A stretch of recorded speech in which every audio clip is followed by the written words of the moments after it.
dia, bom dia, bom dia! Tá no ar o Refil. Eu sou o Arthur Gubert, hoje é terça-feira, dia 27 de janeiro de 2026. Que bom que você tá aqui, é o segundo Refil dessa semana, última terça-feira de janeiro. E hoje a gente vai falar sobre assuntos completamente aleatórios, desconectados entre si. Só que não! A gente vai começar falando de sharenting. Já ouviu esse termo? Sharenting. Sharenting é quando você fica sendo pai que compartilha as coisas do seu filho. É uma mistura das palavras sharing e parenting, né? Que é maternidade e compartilhamento. A gente vai falar sobre isso porque a gente vai falar sobre a treta da família Beckham e de filhos que vão começar a processar os seus pais muito em breve. Ainda nesse assunto, tem os jovens que estão salvando o cinema, e não são 6 ou 7, é uma geração inteira, a geração Z. E pra fechar, ainda no mundo do cinema, você já viu o Wall-E, aquele da Pixar, do robozinho e tal? Pois é, ele fez uma previsão sobre o futuro e vem acertando. É uma entrevista muito interessante com o diretor do Wall-E, para o Wall Street Journal, falando justamente sobre o que o filme aborda, o futuro da humanidade, o futuro do trabalho. Tudo isso daqui a pouco, quando eu fizer o refil do meu café. Minha preocupação é trazer para você uma curadoria de assuntos que talvez não apareçam na sua timeline. O meu objetivo não é causar polêmica, né? E nem fazer você se sentir um pouco mais intoxicado com as notícias que inevitavelmente a gente vai receber, mas sim aumentar o seu repertório, deixar você cheio de assunto. E para isso eu só cobro que você compartilhe os episódios, que você comente nas notícias, que você se inscreva no canal do YouTube, Refil Podcast. Mas faça também só se quiser, se não quiser, não precisa. Se você tá aqui comigo hoje, já é um pagamento espetacular. Vamos começar falando sobre esse lance de sharenting aí. É um artigo do Guardian, lá da Inglaterra, que, olha, eu vou dizer pra vocês, tá? Eu nunca fui um grande fã do Guardian. Eu sempre achei um jornal, sei lá, nunca tive o hábito de ler, mas ultimamente eu tenho lido ele todos os dias e tenho gostado bastante. Eles têm trazido essas conexões entre notícias da hora com temas mais macro, né? Como essa história do David Beckham. Eu não sei se apareceu pra você, pra mim tem aparecido nas últimas semanas aí, essa treta do filho dos Beckham, com os pais dos Beckham e tal. E o Guardian abordou esse assunto não pelo lado da fofoca, que não me interessa, mas pela conexão que isso tem com a nossa vida contemporânea. Porque assim, tem uma geração inteira que já nasce performando, né? E é essa nova geração que está vindo aí. Antes do primeiro choro já teve produção de conteúdo pra saber o sexo, né? Aqueles vídeos cafoníssimos das pessoas estourando balão. Já teve ultrassom no feed, né? Isso tudo antes da criança nascer. Aí fez o quartinho, postou o quartinho do nenê. Aí o nenê nasceu e já tá chorando lá no Stories. Pois é, a infância como um todo virou conteúdo, né? Os marcos viraram métricas, cada perrengue com o nenê vira uma publi. Isso tem nome, é o tal do sharenting, né? Que são pais que estão sharing a vida dos seus filhos. Tem pesquisas, tá, que mostram, uma feita aí pelo British Council, que mostra que antes dos 5 anos, muitas crianças já têm pelo menos 1.500 fotos suas compartilhadas pelos pais e pelos familiares. Você sabe quanto é que é o tamanho do mercado de mães influenciadoras? Pois é, gira ao redor de 11 bilhões de dólares. Então, quando o Brooklyn Beckham expõe ali o peso de ter crescido sobre holofotes constantes, porque foi justamente essa treta, tá? Desde que ele casou com a mulher dele lá, tem essas fofocas de que ele se afastou do pai e da mãe dele, né? Do David e da Victoria Beckham e tal. Até que mais recentemente ele fez uns posts realmente reclamando que ele teve que construir a identidade dele baseada nessa audiência, que ele nunca teve oportunidade de não ser famoso, né? E até por isso muita gente reage com algum desprezo a essa opinião dele. Ingratidão, drama, é luxo, pobre menino rico, né? Mas o que ele não tá falando é justamente sobre isso, que as pessoas já acham que é a parte boa. Ele não tá falando de fama, ele tá falando de identidade.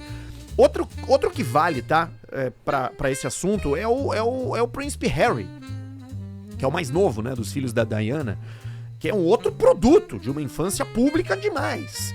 E que andou falando também sobre isso. Esses dois caras aí são os primeiros a dizer em voz alta o que acontece quando você cresce sendo observado o tempo todo. Só que isso antes era privilégio de celebridades. E agora é uma prática comum. Pais comuns, com perfis comuns, transformando seus filhos em conteúdo nas redes sociais. E assim, tudo parece muito fofinho, né? Inofensivo, autêntico.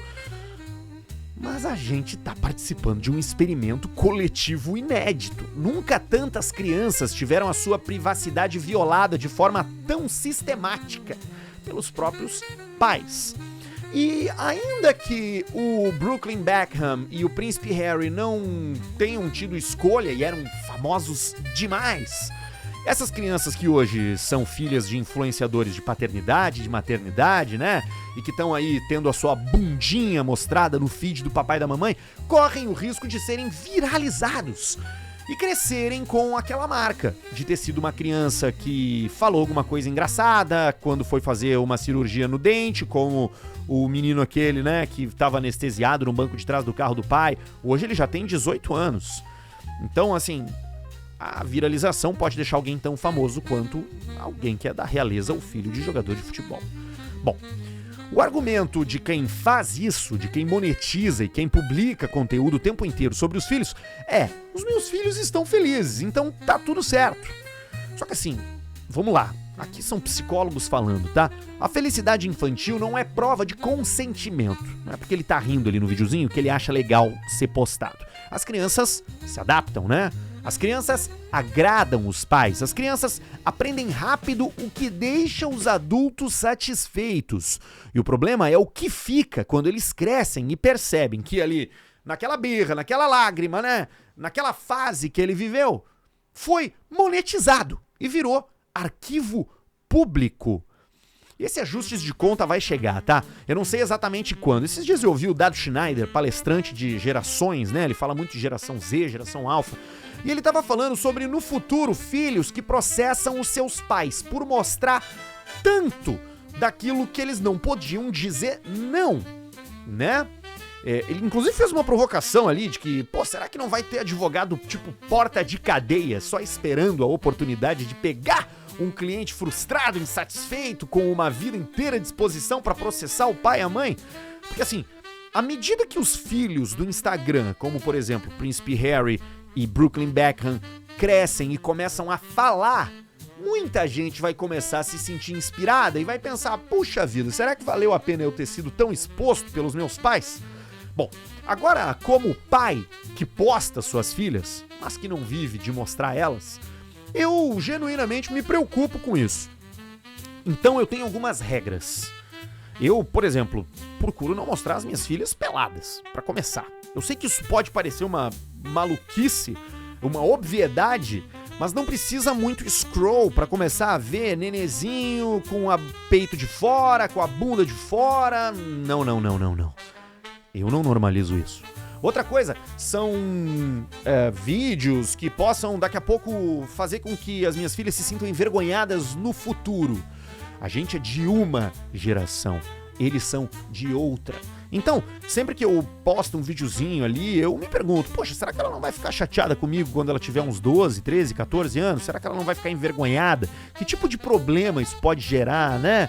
Então, assim, eu boto ali umas coisas engraçadas, alguns momentos que eu acho interessantes, mas eu não sou influenciador de paternidade pra também julgar quem transforma isso num trabalho, ainda que eu não acho legal. E você aí, compartilha muito seus filhos nas redes sociais? Ou seus sobrinhos, né? Porque não estamos só falando de pais aqui, estamos falando também de cuidadores. Eu tenho curiosidade, tá? Então, por favor, conta ali nos comentários do Spotify, no YouTube, e vamos ampliar um pouco essa conversa, porque eu acho que ela pega bastante gente. Vamos para o próximo assunto.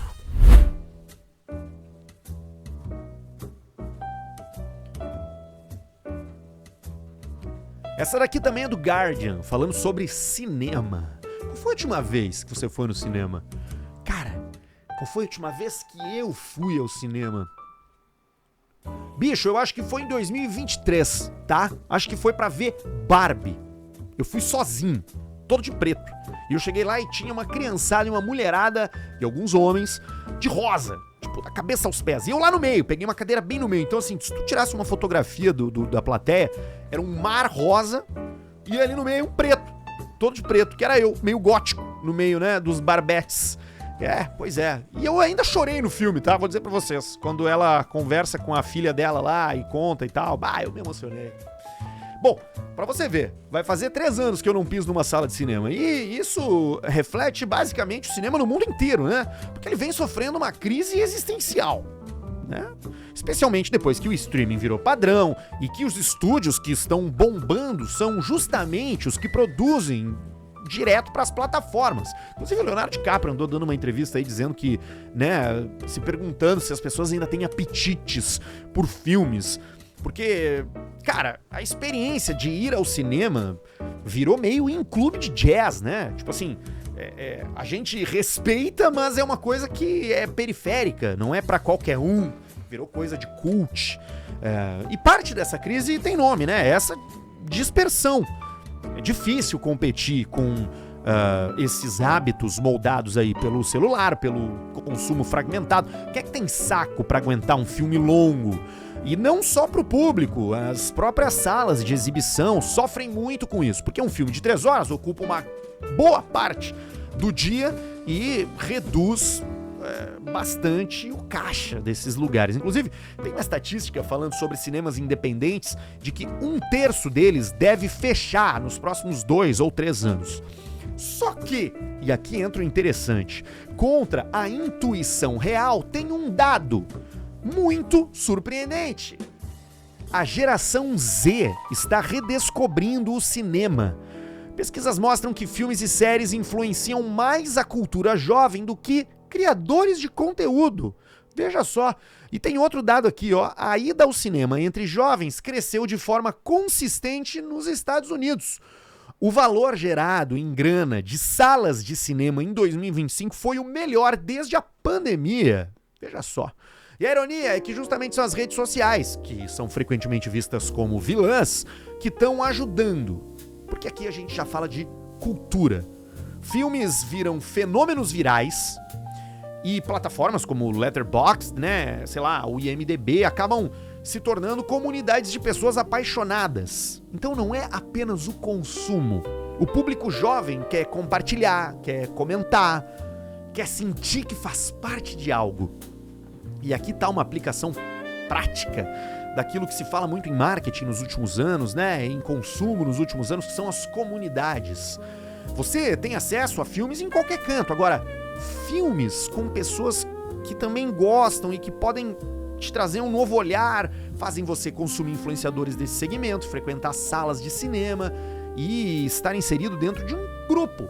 A mesma coisa com conteúdo de informação. Você pode ler a notícia, você pode comprar o jornal, você pode assinar o newsletter que for. Agora, você também pode fazer parte de um grupo que recebe informação com curadoria para te deixar mais inteligente, fazendo com que você se sinta parte de uma turma privilegiada, como, por exemplo, é o Refil.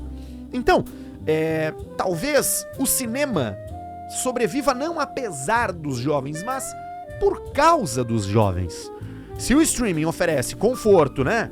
A sala escura oferece uma coisa ainda mais rara, que é aquela emoção coletiva, e isso parece estar voltando a ser desejável.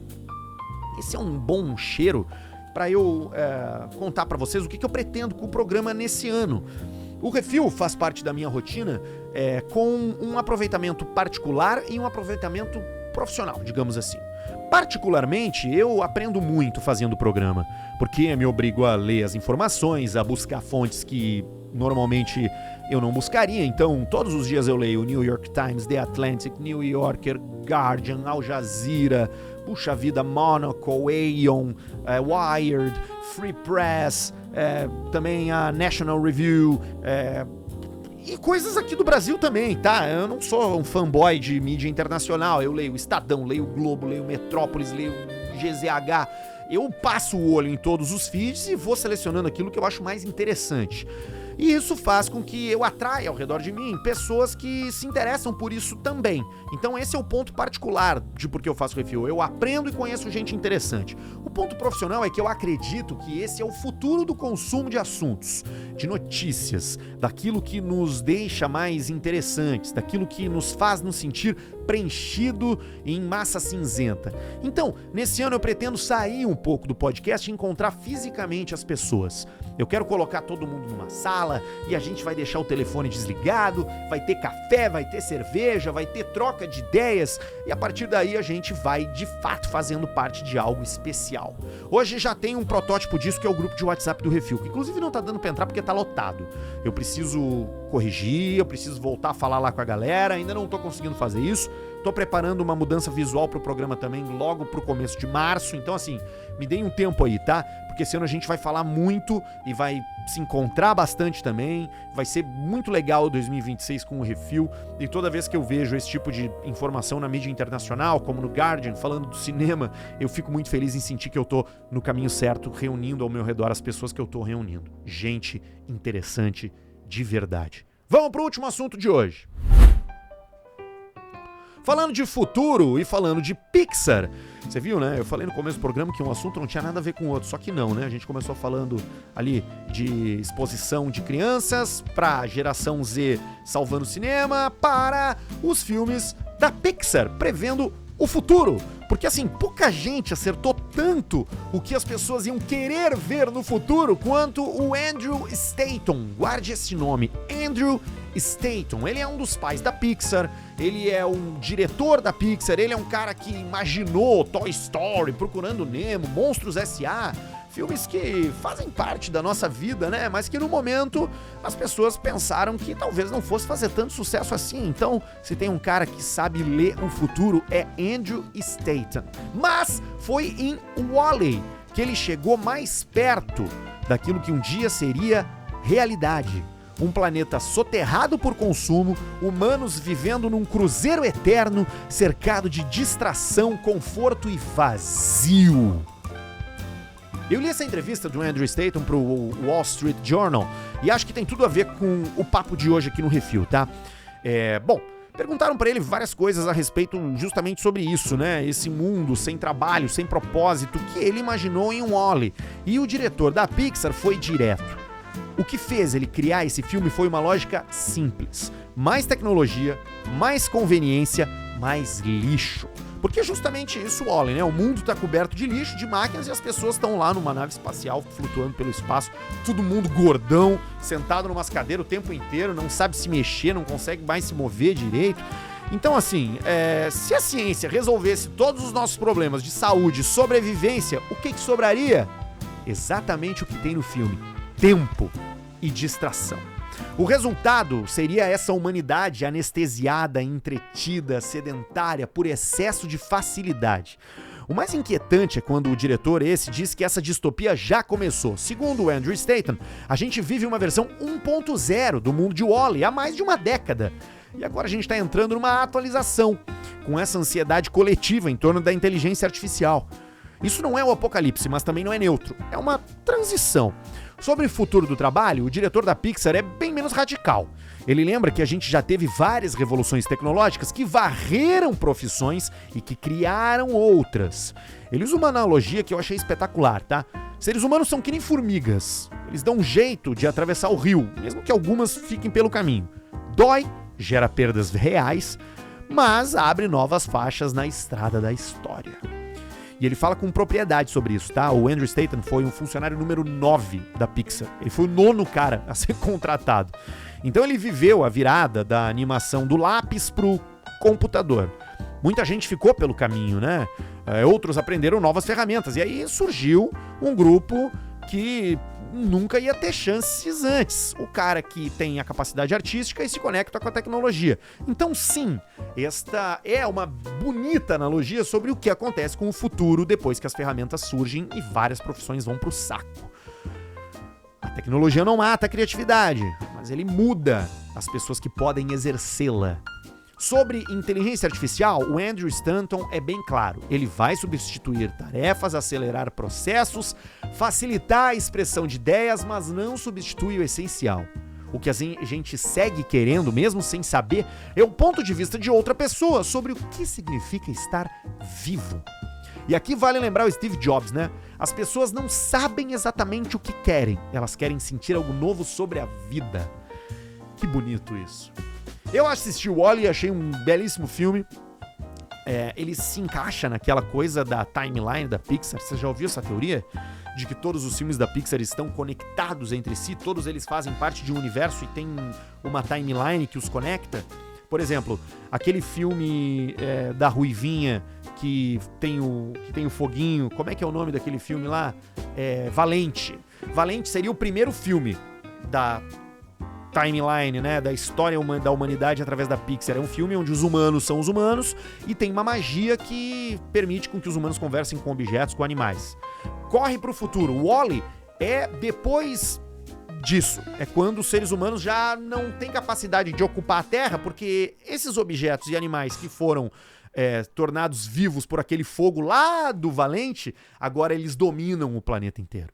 Depois de Wall-E vem, por exemplo, Carros, que é um filme onde já não tem ser humano, onde as máquinas já ocupam o espaço, organizam competições entre si e vivem em sociedade. Depois ainda vem Monstros S.A., que é quando as criaturas começam a aprender a viajar no tempo, voltam no passado para assustar as crianças e para adquirir no grito das crianças a energia necessária para manter o mundo vivo. É muito interessante. Toy Story se encaixa lá no meio, onde os humanos ainda existem no planeta, mas os objetos já têm inteligência, só que eles ainda não interagem. Cara, vale a pena pesquisar, tá? É bem fácil de achar, tanto no GPT quanto no Google. Bota aí, teoria da Pixar dos filmes. Você vai me agradecer depois.